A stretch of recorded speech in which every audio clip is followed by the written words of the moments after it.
Bismillahirrahmanirrahim. Assalamualaikum warahmatullahi wabarakatuh. Balik lagi kita di channel Sumber Dakwah Official. Nah, ini ketahuannya ada salah satu paslon dari kubu tertentu yang melakukan pelanggaran, kira-kira yang melakukan kecurangan lah. Aduh, nilai kalian sendiri lah. Ini para si kaget saya. Ini kaget, sangat mengejutkan. Ternyata surat suara di DKI sudah ada yang tercoblos duluan sebelum dicoblos warga. Dan yang lebih mengejutkan lagi, ternyata itu dari paslon kubu Banteng. Nah, ini cocok ini untuk Pak Sekjen yang si paling terzolimi katanya, yang si paling tercurangi katanya. Coba dong dilihat ini. Pantes kira-kira suara mereka lebih tinggi dengan Pak Ridwan Kamil. Oke, langsung kita lihat videonya tanpa berlama-lama. Bismillahirrahmanirrahim. Let's go. Sekarang dari 18 ini kita buka apakah semuanya sudah tercoblos atau masih dicoblos ya? Kecoblos, ya siap. Boleh dilihat Pak, coblosnya? Gak usah, itu aja dulu Pak, coblos aja dulu. Coblosnya siapa? Mas buka, ya udah. Gambarnya? Iya. 03 ya? Siap. Nah.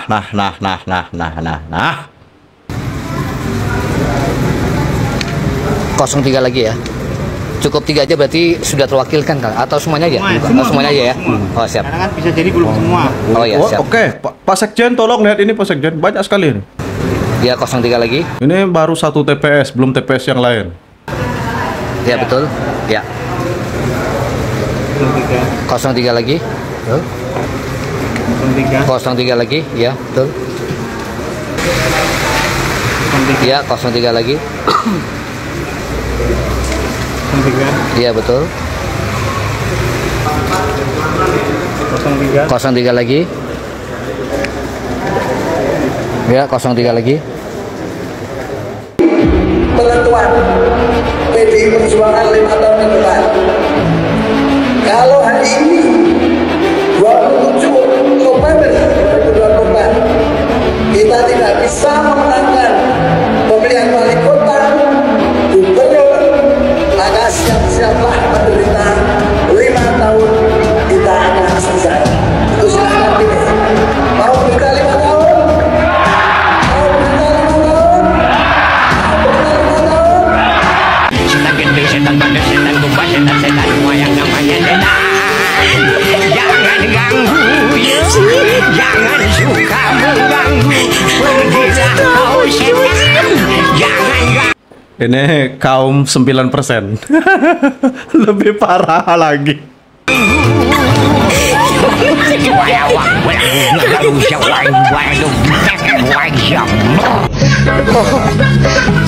Oke, featuring 17%, featuring 9%. Semoga diberikan keadilan atas praktek-praktek kekuasaan yang tidak benar. Semoga diberikan keadilan atas praktek-praktek kekuasaan yang tidak benar. Kami semua menangis. Para kiai menangis. Ibu Megawati menangis. Kami tidak menyangka. Jadi yang kalah nangis-nangis saja. Jangan pura-pura bahagia. Nangis saja. Satu silakan nangis. Keluarkan ya tadi. Jadi yang kalah nangis-nangis saja. Jangan pura-pura bahagia. Nangis saja. Satu silakan nangis. Keluarkan ya tadi.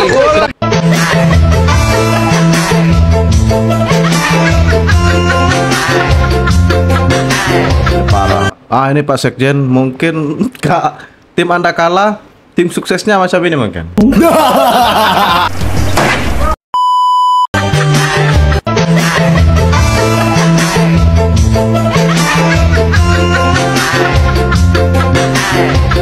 Banteng akhirnya tumbang kan, udah selesai Banteng nguasain Indonesia. Di Banten, Jawa Barat, Jawa Timur lo kalah, di kandang sendiri di Jawa Tengah aja lo nyungsep. Sampai Megachan bikin video kayak begini. Jawa Tengah bukan hanya kandang banteng, dan seharusnya tidak akan terkalahkan jika pilkada dilakukan secara fair, jujur, dan berkeadilan. Itu namanya maling teriak maling. Banteng yang menyungsep di kandang sendiri justru artinya rakyat Jawa Tengah tuh udah pinter-pinter, Bu. Mereka itu udah sadar banteng itu korup, partai judul. Mendingan nih ibu bilang, ayo cari Harun Masiku sekarang. Harusnya omongan ibu ini buat diri ibu sendiri, introspeksi. Jadi udahlah ya, terima aja. Pesona Jokowi Prabowo itu yang mengalahin Megachan berkali-kali lipat. Percuma lo bayar buzzer kanan kiri sampai Boheri di penjara kena kasus. Masyarakat Indonesia itu udah muak kamu banteng. Yang lebih kocak, Padahal tadi sudah sudah terdeteksi ada kecurangan, sudah tercoblos duluan. real count internal dijadiin patokan kemenangan. Pramono Rano udah deklarasi kemenangan 1 putaran, padahal Kompas sama Detik aja nggak sampai 50% suaranya. KPU aja belum ngumumin, lo udah teriak menang. Mending lo bikin negara sendiri aja sono di Twitter. Namanya RBT, Republik Banteng Twitter. Isinya buzzer, orang rungkat, marah-marah sama tukang doxing. Siap, RBT. Udah terima aja, ini emang bakal jadi eranya Gerindra Prabowo. Pelan-pelan bertahap tuh mau diberesin dari hulu ke hilir. Semuanya tuh murni buat kepentingan masyarakat, bukan kepentingan partai. Orang Prabowo ketua umum partainya sendiri, siapa yang menyetir dia? Kagak ada. Intinya era dinasti Banteng itu udah selesai. Dan terima kasih buat kalian semua yang udah sadar dan memilih buat tidak memilih Banteng. Nah sekarang gue mendengar pendapat kalian di kolom komentar.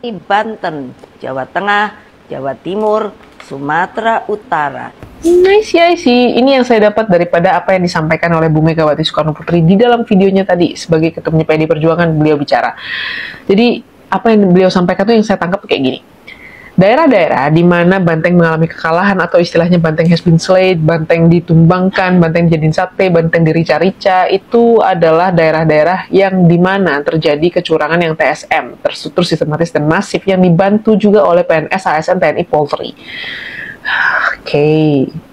Tapi kenapa coba nggak berpikir bahwa mungkin masyarakat muak akan dominasi Banteng?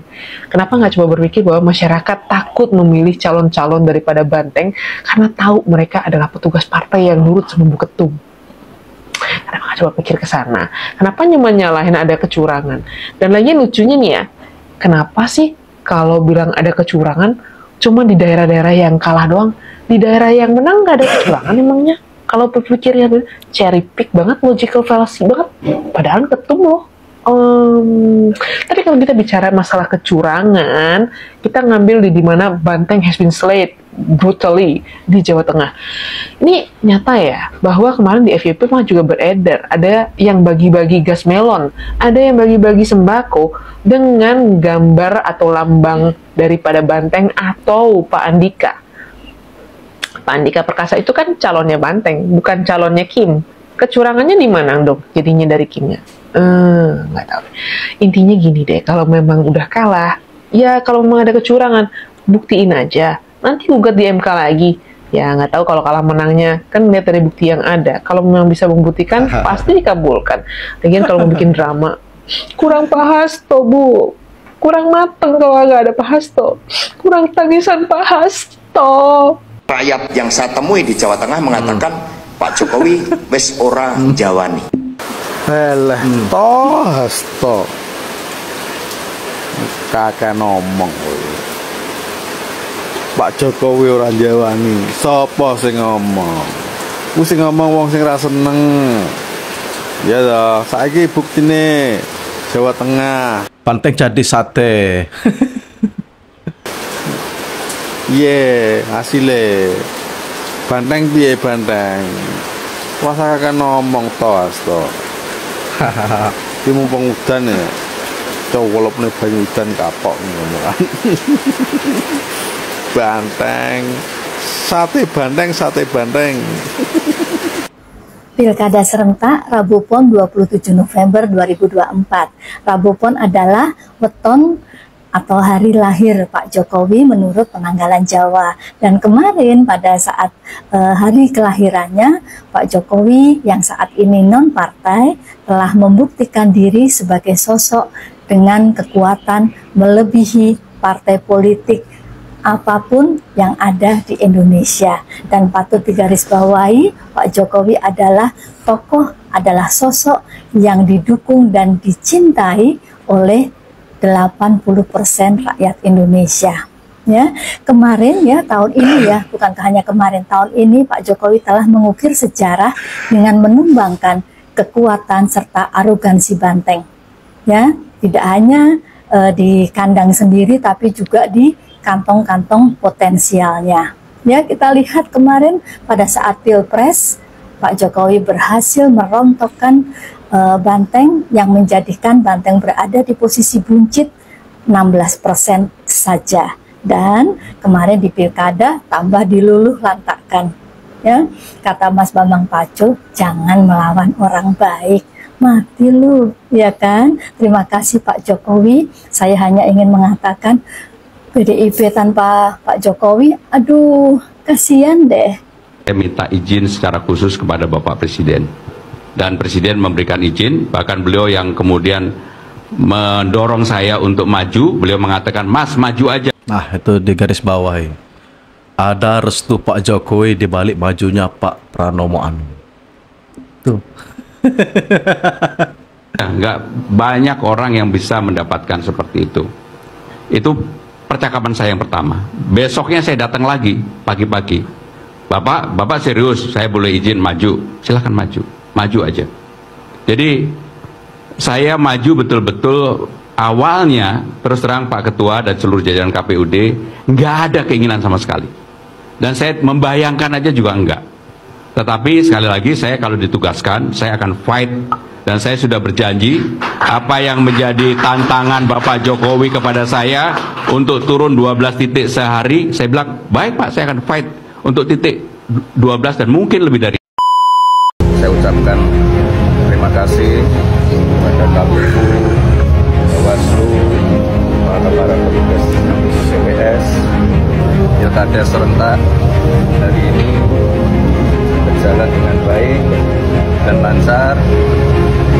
Saya dan istri mencoblos di TPS Tanah ini. Makin lama makin menyala. Talangan dari Pak Presiden Prabowo, seperti yang selalu beliau katakan, yang namanya perbedaan hal yang wajar. Indonesia ini negara besar. Sekali lagi, perbedaan itu hal yang lumrah. Jangan sampai karena ada perbedaan lalu saling menghujat. Bung Ara, demokrasi terancam mati. Apakah Anda juga punya kesan yang sama? Berbeda sekali, karena waktu Pak Jokowi itu kepercayaan publiknya bahkan paling tinggi di dunia. Ya, kepercayaan publiknya. Betul ya Pak ya? Habis itu Pak Prabowo 85%. Lebih tinggi lagi Pak. Kalau rakyat Indonesia nggak percaya Pak, kalau hari ini ada yang nggak jujur, main ya, polisi juga kepercayaan publiknya tinggi Pak. Ya, kejaksaan juga meningkat. Nah, kalau polisi kita bisa boleh gantian nggak? Ya, silakan biar Ara. Ya, kalau kamu ngomong gantian. Ya, kita nggak usah kayak anak kecil. Aku mau kasih tahu. Ini Bung Deddy Sitorus nampaknya ada problem pribadi dengan polisi. Bahwa polisi beda. Oke, biar Ara. Ya, silakan. Udah silakan. Enggak apa-apa, silakan. Bukan kamu yang ngatur. Yuk, silakan. Ya, saya silakan. Bukan kamu yang ngatur. Di sini ada moderator. Lewat moderator silakan aja moderator. Moderator yang ngatur, bukan kamu. Makanya saya bilang lewat moderator silakan. Udah gitu ya. Emang kalau kalah itu ikhlas saja. Enggak. Kalau kalah itu udah silakan Ara. Gitu. Kalau belajar negarawan itu pernah menang, pernah kalah. Pak Prabowo itu berapa kali kalah? Nggak usah terlalu songong lah. Ya. Kita terlalu songong. Udah biar Bung Deddy Ara itu faktanya dari tadi songong melulu lu soalnya. Nggak usah terlalu songong kita. Memang berat kalah itu. Iya. Oke, silakan. Sabar aja. Ya memang lebih enak jadi kaki tangan oligarki kalau. Oke, berhenti Bung Deddy, biar Ara dulu kasih. Ya udah. Memang berat kalah itu. Nah, jangan terusin lu kayak perempuan. Jangan. Lu udah menteri aja masih kayak perempuan, heran. Udah, biar Ara dulu. Itu kalau boleh ditumbuk mulutnya tak apalah pokoknya. Saya setuju Bung Ara numbuk mulutnya kira-kira. Gender bias ya. Gak apa-apa. Tapi kayak anak kecil. Gak apa-apa ya. Oke, silakan Bung Ara. Bang, tadi demokrasi terancam mati tadi. Gak kelas gitu ya. Ya nggak kelas tapi lu pancing terus. Udah Bung Ara, Bung Ara dulu. Lu ngomong aja. Kenapa kepancing? Silakan. Kalau memang bagus kenapa kepancing? Ya kan? Berarti nggak kelas kan? Dah, pokoknya terjawab di balik orasi mereka satu putaran. Ternyata, waduh, nilai kalian sendiri. Apakah itu begitu kecurangan, ataukah itu ya memang apa itu hal yang tidak disengaja? Maksud iya tidak disengaja. Itu ada surat suara yang tercoblos sendiri, yang sudah tercoblos sebelum dicoblos warga. Ini mungkin sejenis karmah lah kira-kira. Orang yang suka teriak curang, ternyata mereka sendiri yang curang. ada yang menghalalkan segala cara demi memenangkan suatu pilkada. Nah, saya akhiri, tetap jaga persatuan Indonesia. Kalau kata Pak Wapres, jangan mau kita terpecah belah hanya karena perbedaan pilihan. Tetap jaga rukun aman persatuan Indonesia. Wabillahi taufiq wal hidayah. Wassalamualaikum warahmatullahi wabarakatuh.